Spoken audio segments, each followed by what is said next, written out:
नमस्कार, मैं डॉक्टर सौरभ शेखर एक मनोचिकित्सक हूँ और मैं मनन माइंड केयर सगुना मोड़ पटना में प्रैक्टिस करता हूँ। यहाँ पे हमारे क्लिनिक पे मानसिक बीमारियाँ, सेक्सुअल समस्याएं और नशा विमुक्ति इन सारी चीज़ों का समुचित इलाज होता है। तो आज जिस विषय के बारे में हम बात करना चाहते हैं आपसे वो है नशा।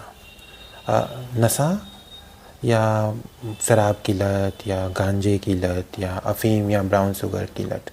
तो अगर आज हम अपने समाज को देखें, आसपास देखें, तो छोटे से छोटे बच्चे, इवन 5वीं 6वीं 10वीं क्लास के बच्चे नशा में विमुक्त हो गए हैं। हर अलग अलग तरह की नशाएं ले रहे हैं। अगर हम किसी भी कॉलेज या मेडिकल कॉलेज या कहीं की भी बात करें तो वहाँ पे भी लोग नशा ले रहे हैं और नशा को अभी एक तरह से कूल माना जाता है या फिर इतनी तरह से उसे एबनॉर्मल नहीं माना जाता जैसे पहले के ज़माने में देखा जाता था। तो जैसे जैसे हम आधुनिकता की तरफ बढ़ रहे हैं, नशा बहुत ही आम होते जा रहा है। अब बात करें तो नशा, हर तरह का नशा का एक समुचित इलाज उपलब्ध है बाकायदा। अब दिक्कत ये होती है कि कई लोग सही जगह पे इलाज के लिए पहुंचते ही नहीं हैं। कई लोग इलाज करवाते हैं क्योंकि इंसान जो नशा कर रहा होता है इतना मोटिवेटेड नहीं होता तो बीच में ही छोड़ देते हैं।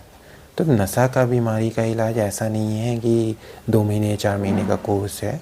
ऑब्वियसली बहुत सारे फैक्टर्स पर डिपेंड करता है, बट एक इम्पॉर्टेंट फैक्टर है जो इंसान नशा कर रहा है वो कितना छोड़ने के लिए इच्छुक है।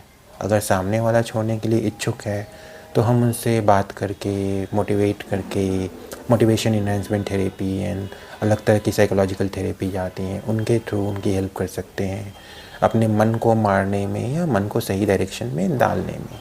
साथ में नशा छोड़ने की वजह से 10 तरह की दिक्कतें होती हैं तो उनको दवाइयों के माध्यम से उनको मिनिमम किया जा सकता है ताकि इंसान आराम से नशा छोड़ पाए। लेकिन कई बार होता है कि इंसान शायद छोड़ना ही नहीं चाहता या उसको उतना मोटिवेट ही नहीं किया गया है, तो चोरी छुपे उसे दवाई देते हैं और नहीं छोड़ता है तो बोलते हैं कि दवाई काम ही नहीं करती। कई लोग होते हैं कि नशा छोड़ना भी चाहते हैं तो किससे इलाज कराना है उनका ज्ञान ही नहीं है। साइकेट्रिस्ट के पास आना चाहिए, पता ही नहीं है कि कहाँ पे इलाज करवाना है। कई लोग होते हैं कि नशा मुक्ति मतलब जो होम्स होते हैं या रिहैबिलिटेशन होम होते हैं वही समझते हैं।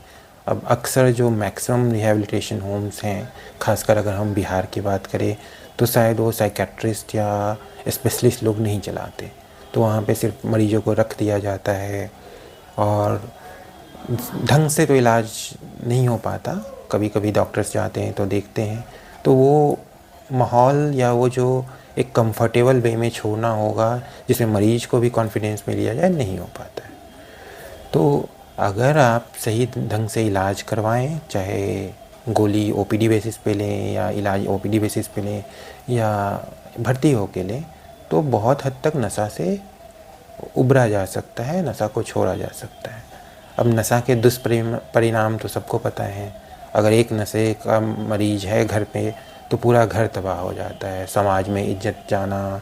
तो अपने जो नशा करता है उसके ऊपर तो दिक्कत होती ही है, लेकिन उसके पूरा घर पे बहुत सारा दिक्कत होता है।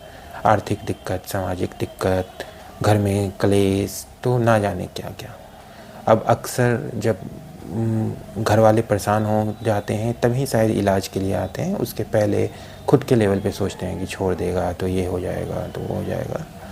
तो मेरा आपसे अनुरोध है कि अगर आपके आसपास चाहे बच्चा हो चाहे बूढ़ा हो, कोई भी अगर नशा करता है तो आपका रोल है कि आप उन्हें जितना भी मोटिवेट कर सकते हैं करें। अगर मोटिवेट नहीं भी कर सकते हैं तो एटलीस्ट स्पेशलिस्ट से मिलिए, शायद उनके पास अलग तरीका होगा, शायद उनको अपनी बातें बेटर वे में समझा पाएंगे और धीरे धीरे कोशिश से नशा का जो अभिशाप है उससे हम ऊपर उठ सकते हैं।